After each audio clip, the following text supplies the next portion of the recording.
de fechas pasadas, recientes y lejanas, el gobierno progresista, supuestamente, de la Ciudad de México, ha vuelto a sacar los dientes. El pasado 10 de junio golpearon y encerraron a 22 manifestantes, entre ellos estudiantes y periodistas, que marcharon en memoria y repudio de la matanza pertrechada a manos del grupo paramilitar Los Halcones en 1971. Algunas detenciones se hicieron con lujo de violencia y todas implican una violación flagrante de los más elementales derechos políticos y civiles de los aprendidos: el derecho a la protesta social, a la libertad de prensa, el derecho a disentir. Ante estos hechos, que coronan una cadena de actos represivos que desde el 99 los gobiernos perredistas han ejecutado, año en que mandó a golpear salvajemente a los huelguistas de la UNAM mientras marchaban sobre el periférico, es imprescindible un claro posicionamiento político. No olvidamos que este gobierno de la ciudad ha reprimido sistemáticamente desde entonces toda movilización que muestre alguna posición crítica desde la izquierda independiente a sus políticas neoliberales y a su franco favorecimiento de la clase alta capitalina. No olvidamos el encierro injustificado durante casi un año de Víctor Herrera Gobea en 2008, ni la represión brutal contra los opositores de la Supervía. Tampoco olvidamos las palizas que Alejandro Encinas propinaba a los estudiantes del CCH Sur en Avenida Periférico mientras toleraba en 2006 el plantón que López Obrador tenía sobre Reforma. No olvidamos que en 2009, durante la marcha del 2 de octubre, fue también salvajemente reprimido por la policía capitalina el contingente anarquista. No olvidamos que los proyectos de reestructuración urbana, como la construcción de segundos pisos y remodelación del centro histórico, han sido planeados para el beneficio de las minorías pudientes de la ciudad y han aportado inmensas cantidades de dinero a los capitalistas que arriendan dichos proyectos, entre ellos Carlos Slim y los capitales sionistas que renovaron la Alameda Central y vendieron la maquinaria para la construcción de los distribuidores viales. Es claro que la política represiva que hemos mencionado tiene como objetivo garantizar el sostenimiento de esa política elitista y antidemocrática, blindada contra toda crítica y toda reforma, toda protesta social. El PRD se vale de idénticas formas de dominación y de control social que sus antecesores priistas, además de los programas de asistencia social de corte clientelar, el caudillismo y el charrismo sindical, la utilización de organizaciones estudiantiles serviles y la obtención de votos por vías corporativas. El PRD y sus partidos satélites han conseguido mantener a los movimientos sociales a raya, garantizando así la continuidad y la realización de sus proyectos neoliberales que excluyen y marginan a la clase trabajadora de la Ciudad de México. Mediante las políticas de control clientelar y las represiones salvajes, como la del 10 de junio y el 1 de diciembre pasados, el GDF de las supuestas izquierdas deja claro de qué lado de la línea de clases está.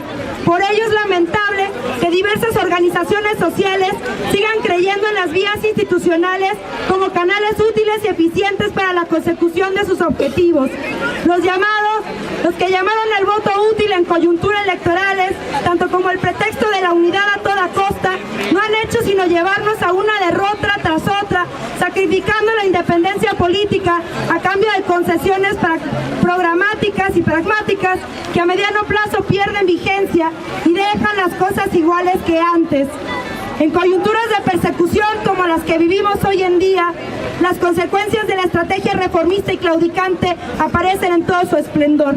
Si bien se pensaba que la lucha jurídica desatada por la represión del 1 de diciembre había llegado a buen puerto con la modificación del artículo 362, ahora vemos cómo eso no es pretexto para que las hordas policiales de Mancera salgan a las calles a golpear y encerrar a estudiantes inconformes. Pero aún sería inocente pensar que los límites terminan ahí. Es clara y manifiesta una intensa campaña de espionaje, persecución y calumnias en contra de activistas universitarios pertenecientes a la izquierda independiente. Así, quienes no criminalizaron y condenaron a los estudiantes del CCH que tomaron la rectoría, han sido objeto ya de cadenas de amenazas y difamaciones que circulan por internet. La campaña difamatoria del diario La Razón en contra de los compañeros del Frente Oriente que hoy tienen presos ahí aparece también como un complemento de la estrategia represiva del GDF, y solo con ojos muy ingenuos puede creerse en el antagonismo discursivo que respecto a él suscribe dicho periódico. En concordancia con lo anterior, es un hecho que la Jornada, órgano semioficial del PRD y sus satélites, ha cerrado filas en contra de la misma izquierda independiente. Vemos cómo más de uno de los columnistas emblemáticos condena y criminaliza a luchadores sociales sin otro argumento que los datos que da Televisa en su noticiero.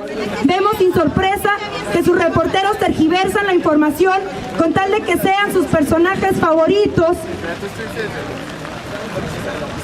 los que aparezcan como buenos progresistas.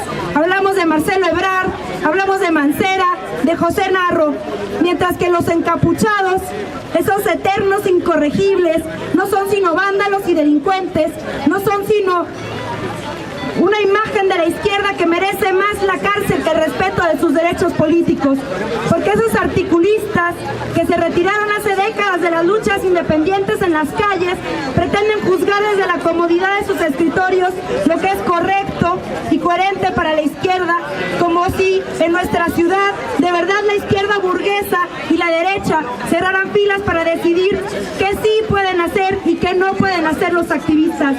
Es claro por todo lo anterior que ese gobierno de falsa izquierda no tiene otro objetivo que dar causa en la ciudad al mismo modelo neoliberal que predomina en el resto del país, cuidándose de promover una imagen de democracia y pluralismo que solo puede creerla aquel que se ha olvidado por completo de la lucha social callejera. Su policía no sirve para resguardar nuestros derechos políticos elementales, sino para tundirnos y encerrarnos cuando esos derechos les resultan incómodos. Sus tribunales no garantizan la libertad de prensa ni el derecho a la legítima protesta social. Su función es encarcelar a todo aquel que los use para contradecir al régimen. Su prensa no está para decir la verdad, sino para calumniar y satanizar a todos los que solo en la independencia política han encontrado el camino de la transformación social. Aunque es cierto que en estos momentos se impone una táctica jurídica e institucional para sacar a los presos, queremos recalcar que las condiciones para la represión son también el producto de la ingenua confianza que los movimientos sociales han depositado en la izquierda burguesa que gobierna la ciudad. Es evidente que del 1 de diciembre a la fecha se ha avanzado poco o nada en términos de las alianzas de clase que necesitamos en la lucha contra las reformas estructurales. Sin estas alianzas imprescindibles, la movilización jamás contará con las garantías de seguridad necesarias para combatir la represión del Estado. Avanzar en ese sentido implica romper con las ataduras políticas que ligan al movimiento con esa falsa izquierda. Mientras se siga tratando de pedirle al gobierno que no nos persiga, que no nos encarcele y que no defienda sus intereses de clase, mientras esa siga siendo toda nuestra política, la represión seguirá amenazando cada una de nuestras movilizaciones. Si desde el 1 de diciembre estudiantes y trabajadores hubiesen optado por la toma de acuerdos y movilización independiente, si sobre la base de las movilizaciones, los plantones, los paros, los cierres, los bloqueos de avenidas, hubiéramos liberado a los presos, hoy el GDF se la pensaría 2 veces antes de tocar nuevamente al movimiento. El supuesto triunfo que supuso la modificación del artículo 362 y el pago de las fianzas por parte de los diputados del PRD solo hinchó los ánimos pequeñoburgueses de la parte más conservadora del movimiento estudiantil, convenciéndolo de que él mismo se bastaba para llevar la lucha adelante. En virtud de todo lo anterior, consideramos que son todos los aspectos que el movimiento estudiantil debe privilegiar en adelante.